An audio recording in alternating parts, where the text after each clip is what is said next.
10장 46절 52절 그 바디메오 소경이 들렸다는 이야기는요, 제가 어디든 처음으로 초청받은 교회 가서는 제가 하는 설교입니다. 제가 항상 저를 초청하는 어느 교회든지 가서 이 설교를 합니다. 왜냐하면 제가 이 말씀을 굉장히 좋아하고요, 이 말씀이 기독교 신앙의 진수를 가지고 있다고 생각했습니다. 목사님 말씀 안 돼요. 목사님도 저한테 배웠습니다. 속을 별로 많이 썩이지는 않아요. 오늘 성경 구절이 마가복음 10장에 기록되어 있는데요, 오늘 성경 말씀 바로 이후에 어떤 일이 있는가 하니 예루살렘에 예수님이 입성하십니다.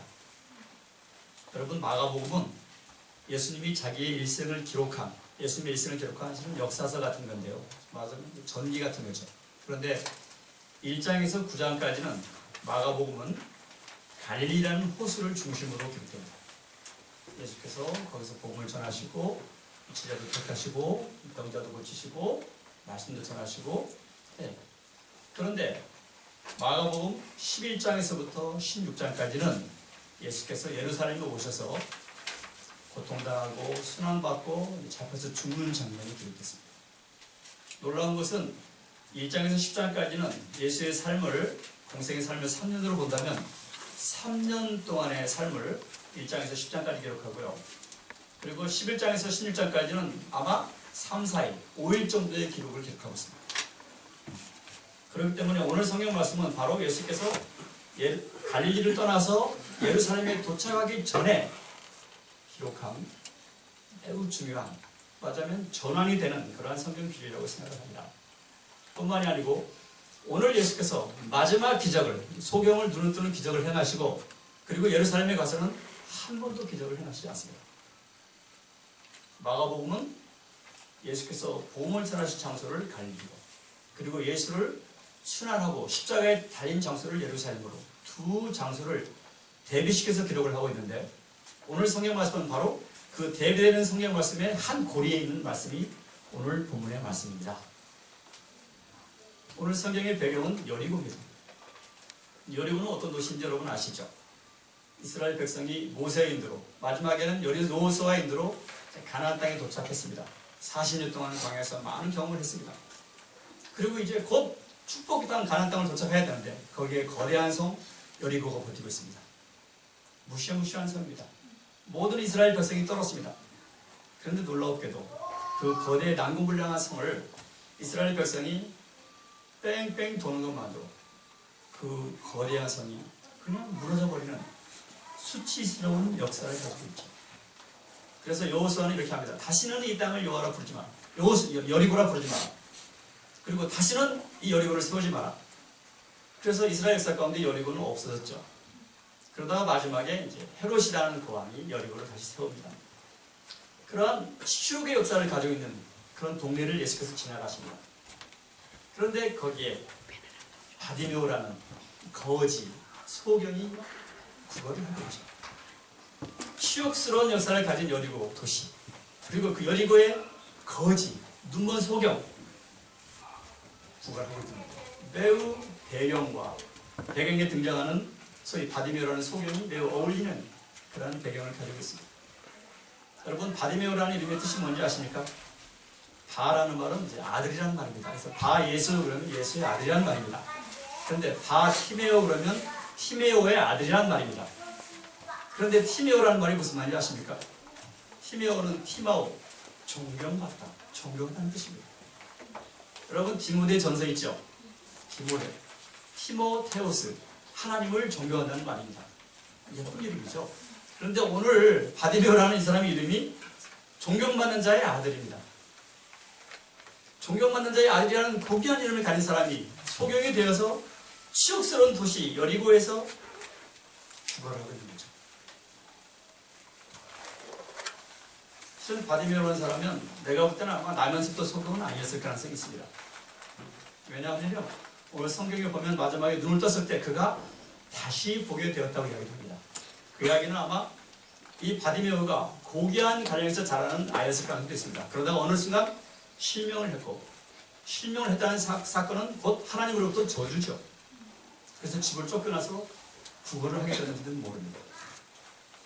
네, 나중에 바디메오가 눈을 떴을 때 그가 다시 보게 됐다는 말은 옛날에 보았다가 다시 실명했다가 다시 보게 된다는 아마 그런 의미일지도 모릅니다.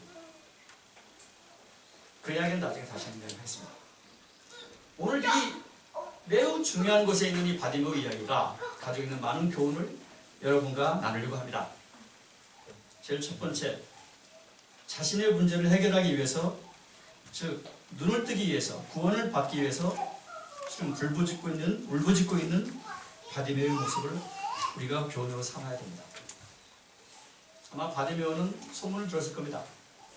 예수라는 사람이 병을 고친다. 예수라는 사람이 중풍병자도 고쳤다. 예수라는 사람이 소경의 눈을 뜨게 했다. 아마 들었을 겁니다. 그리고 예수라는 사람이 이 길을 지나가다는 소문을 듣고, 자, 이게 나에게 절호의 기회라고 생각을 하고 아마 기다리고 있었을 겁니다. 자, 예수의 발걸음이 가까이 오자 바디메오는 소리를 칩니다. 다윗의 자손이여, 나를 구원하소서. 실은 다윗의 자손이라는 말은 그냥 말이 아니고 메시아가 다윗의 자손으로부터 난다는 소위 메시아적인 용어입니다. 재밌는 것은 예수님 살아생전에 예수를 그리스도라고 부르는 사람은 딱 한 사람입니다. 누굽니까? 베드로죠. 내가 누구냐 물었을 때 베드로가 당신은 그리스도라고 이야기합니다. 그때 예수께서 뭐라고 합니까? 네가 네 맨정신으로 한 게 아니다. 내게 분명히 하나님의 영이 있을 거다는 이야기를 하죠. 여러분 성경에 보면 예수를 예수라고 부르지 선생이라고 부르지 그리스도, 메시아라고 부르는 사람은 아무도 없습니다. 예수를 그리스도로 메시아로 보는 사람은 전부 누군지 아십니까? 귀신입니다. 그리고 하늘의 음성입니다. 예수의 죽음 전까지 아무도 예수를 메시아로 인식하지 못했습니다. 그런데 오늘 바디메오가 눈먼 소경이 예수를 부를 때 다윗의 자손이요, 메시아요, 나를 구해달라고 외치죠. 아마 그 이야기를 듣고 제자들이 깜짝 놀랐을 겁니다. 예수를 따르는 사람들이 조용히 해라, 조용히 해라, 메시아로 부르면 안 된다, 아마 이런 꾸짖음했을지도 모릅니다. 그런데 바디메오는 다시 그 방해도 주저하지 않고 큰 외침을 합니다. 다윗의 자손 예수여, 나를 불쌍히 여겨달라 이야기를 하죠. 여러분, 우리 신앙인은 목적이 있을 때 하나님께 외쳐야 됩니다. 나의 음성이 하나님께 들을 때까지, 응답을 받을 때까지 하나님의 이름을 외쳐야 합니다. 외친다는 것은 믿음의 표현입니다. 전능하신 하나님은 우리의 모든 것을 아시지만 우리의 믿음을 원하시고 그 믿음이 표현되기를 바라시기 때문에 우리는 외쳐야 됩니다. 즉 외친다는 것은 하나님과 내가 소통을 하자고 이야기하는 겁니다. 그분의 이름을 부르고 외치면서 나의 이야기를 들어달라고 외치는 것이죠. 소통을 시도하지 않았는데 환상을 보았다는 신앙인들, 하나님의 음성을 들었다는 신앙도 있습니다. 실은 그런 걸 꼭 믿을 만한 것도 아니지만 우리 모두가 그런 환상이나 하나님의 음성을 듣는 것은 아니죠. 그렇기 때문에 신앙인들은 하나님과의 소통에 의해서 소통의 단추를 들어야 됩니다. 오늘 바디메오는 자기가 보지 못하기 때문에 큰 소리로 외침으로 다윗의 자손이여 나를 구해달라는 외침으로 하나님과 소통을 시도합니다. 실은 하나님과 소통은 그렇게 외치지 않아도 됩니다. 여러분의 작은 몸짓, 여러분의 묵상, 여러분의 마음만 가지고도 하나님과의 소통을 위한 단추를 누르면 여러분은 하나님과 소통할 수가 있습니다. 바디메오는 외침으로 하나님과 소통을 구했지만 여러분은 여러분의 신앙의 형태로, 여러분의 신앙의 모습으로 하나님과의 소통을 위한 소통의 단추를 누르시고 하나님과 소통을 시작해야 됩니다. 두 번째는 소통을 누르고 하나님께 요청을 했을 때 하나님은 분명히 응답을 하십니다. 오늘 성경 말씀에서 바디메오를 불러서서 예수께서 말씀하십니다. 네가 무엇을 원하느냐? 네가 무엇을 원하느냐? 이 질문은 분명히 여러분에게도 하실 겁니다. 아니, 이 질문은 바디메오뿐만이 아니고 이미 10장 35절 45절에 예수님이 제자들에게 했던 질문입니다. 여리고로 오는 길에 오늘 바디메오 눈을 뜨기 조금 사건 전에 제자들이 싸웁니다. 예수께서 영광 받을 때 우리는 무엇을 할 수 있을까? 예수께서 영광을 받으면 메시아가 되면 우리는 어떤 보답을 받을 수 있을까? 싸울 때 예수께서 그들이 묻습니다. 야고보 요한에게 내가 너희에게 무엇을 해주기를 원하느냐? 오늘 바디메어에게 했던 질문하고 똑같은 질문을 하셨습니다. 그때 그들은 뭐라고 대답했습니까? 당신이 영광받을 때 나는 우의장에, 나는 좌회장에 앉혀달라고 이야기합니다. 그들의 요구는 거절되었습니다. 그들의 요구는 응답되지 못했습니다. 그러나 오늘 성서에 등장하는 바디메오는 직접적으로 이야기합니다. 선생님, 내가 다시 볼 수 있게 해 주십시오. 라고 이야기하죠. 많은 신앙인들이 자기의 신분이나 자기의 지식이나 자기의 전제 때문에 이리저리 우회하며 실은 변두리를 두드리다가 본론으로 갑니다. 자신의 절실한 것을 말하기 전에 우주를 이야기하고 세계를 이야기하고 민족을 이야기하고 가족을 이야기하다가 마지못해 슬며시 자신의 절실한 문제를 꺼내죠. 바디메오는 그러지 않습니다. 네가 무엇을 원하냐는 물음에 직접적으로 내가 가장 원하는 실존의 문제, 눈을 뜨는 문제를 바로 해결해 달라고 요구를 했습니다. 여러분, 신앙의 문제는 가장 실존적인 개인의 문제에서 출발합니다. 신앙이 성숙하면 이웃도 사랑하고 세계도 사랑하고 정의를 위해 일하고 하지만 여러분, 제일 처음에 시작하는 신앙의 문제는 여러분의 가장 실존적인 개인의 문제에서 시작합니다. 기독교를 이웃사랑이라고 하죠. 저는 이 말을 좋아하죠. 그런데 문제는 자기를 사랑하지 못하는 사람이 결코 이웃을 사랑할 수가 없다는 거죠. 자신에 대한 자기 존중, 자기 열등감 아는 것, 자신 속에 파토스를 발견하고 자신 속에 하나님의 모습을 발견하는 데서 자기를 사랑하고 나서 이웃 사랑이 시작됩니다. 여러분, 희생이라는 말 하죠. 네, 희생. 자기를 희생할 수가 없습니다. 자기를 사랑하지 못한 사람. 그냥 희생이죠. 하나님께서 여러분에게 여러분의 소통을 원하시는 문제를 들으시고 혹시 여러분에게 내가 너희를 무엇을 해주길 원하느냐 물어볼 때 여러분의 체면, 여러분의 학식, 여러분의 계급, 여러분의 빈부 다 버리시기 바랍니다. 여러분이 가지고 있는 가장 절박한 문제를 하나님에게 고하시기 바랍니다. 그 절박한 문제는 남이 이해할 수 있는 문제, 나의 이익이 아닌 나의 가장 절실한 실질적인 문제를, 아니 신앙인에게는 구원의 문제를 철박하게 요구하는 그런 자세가 여러분에게 필요합니다. 바디메오는 바로 자기에게 가장 절실한 문제를 하나님께 구함으로 그 구함을 응답으로 받았다는 사실을 오늘 성서는 여러분에게 이야기하고 있습니다. 세 번째는 다시 봄을 통해서 과거의 삶을 정찰하고 새로운 역동적인 삶을 삼는 바디메오의 모습에서 여러분이 교훈을 받을 수가 있습니다. 여러분 오늘 성경 보시면요, 자, 예수께서 뭐라고 말씀하셨습니까? 같이 보실래요? 자, 예수께서 말씀하시는 말씀이죠. 예수께서 51절에 내가 무엇을 원하기를 원하느냐 라고 부르자 제가 보기를 원하나이다 하니까 52절에 뭐라고 했습니까? 내가 가라, 내 믿음이 너를 구원하였다 이렇게 말씀하시죠. 가라 했습니다.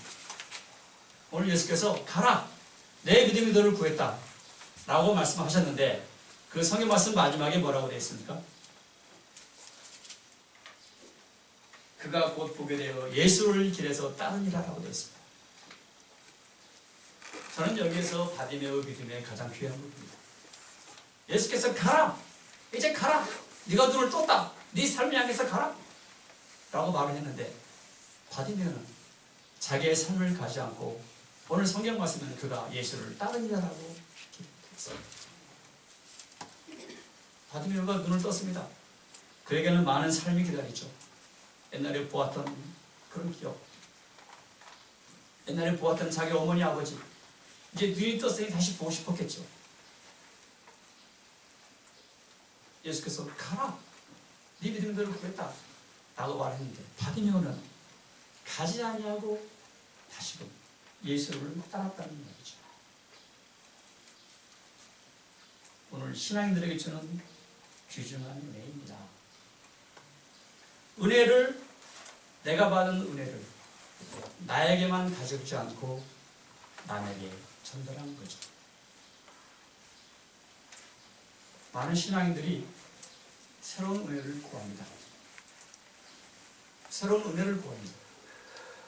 그런데 새로운 은혜는 여러분이 받은 은혜의 주머니를 풀지 않고서는 결코 오지 않는다는 것을 아시기 바랍니다. 우리의 주머니는 은혜의 주머니로 가득 차 있습니다. 여러분의 삶을 보시면 여러분의 삶이 얼마나 은혜롭습니까? 축복 가운데 있습니까? 여러분이 이 자리에 앉아있는 것 자체가 축복입니다. 사교라는 교회 이름을 가지고 서로 의지하고 서로 마음 통한 사람끼리 모여서 이 자리에 모여서 예배 드리고 찬송한다는 것 자체가 큰 은혜 아닙니까? 가득합니다. 그런데 그 은혜의 주머니를 여러분이 풀어서 그 은혜를 남에게 주지 않으면, 여러분이 자루를 비우지 않으면 새로운 은혜는 결코 여러분에게 오지 않는다는 것이 성서의 진리입니다.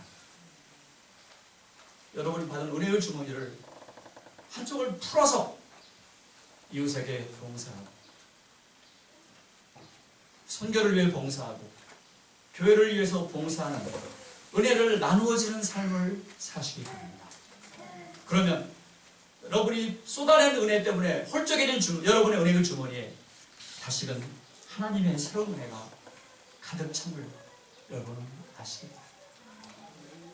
오늘 성서의 말씀에 자기의 눈을 뜬 축복, 은혜를 받은 바디메오가 자기의 삶을 살지 않고 가라라는 말을 따라오라로 이해하고 다시 예수의 뒤를 따라 예수를 위한 삶을, 예루살렘에 가서 예수의 죽음을 목격하고 아마 초대교회의 훌륭한 선교사로 있을 것이라고 분명히 확신할 수가 있습니다. 내가 받은 은혜, 내가 받은 축복을 나만 간직하지 아니하고 다시 예수님께 되갚는 은혜의 사람, 그게 바로 바디메오입니다.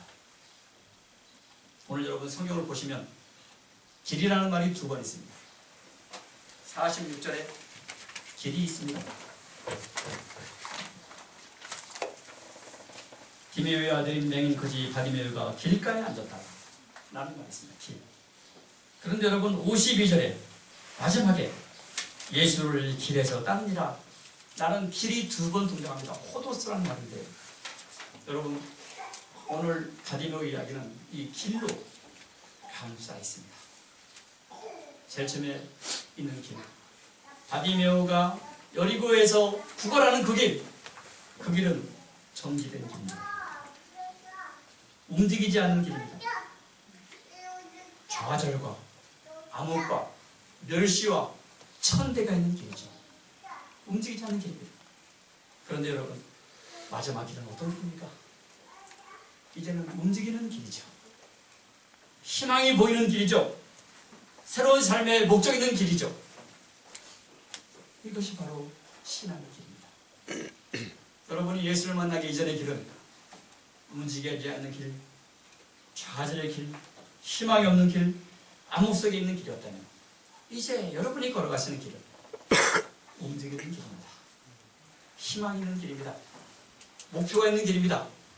그리고 영광 있는 길입니다.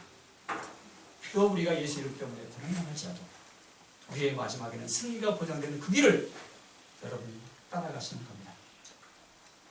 이것이 올바른 신앙의 길입니다. 여러분의 신앙도 은총의 경험을 정점으로 정지되면서 역동적으로 움직여 나가는 신앙을 가지시길 바랍니다. 바디메오처럼 하나님과 소통의 단초를 누르시길 바랍니다.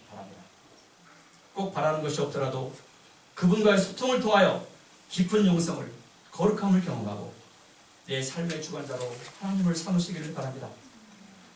소통 이후에 하나님께서 나에게 무엇을 원하냐고 물으실 때에는 여러분 추상적이고 구름을 잡는 이야기 하지 마시고 가장 실질적인 문제를, 궁극적으로 구원의 문제를 해결해 달라고 요청하시기를 바랍니다. 거절되는 요청이 아니고 응답되는 요청을 하시기 바랍니다. 여러분, 여러분의 요청이 응답을 받아 구원의 기쁨을 맛보셨다면 이제 그 기쁨을 여러분 가운데 거두지 마시고 여러분의 은혜의 주머니를 틀어 선교에, 사회 봉사에, 이웃사랑에, 내 은혜를 되갚는 삶을 사시기를 바랍니다. 이러한 신앙인의 삶 속에서 우리는 진정 하나님 나라의 질서를 경험할 수가 있습니다.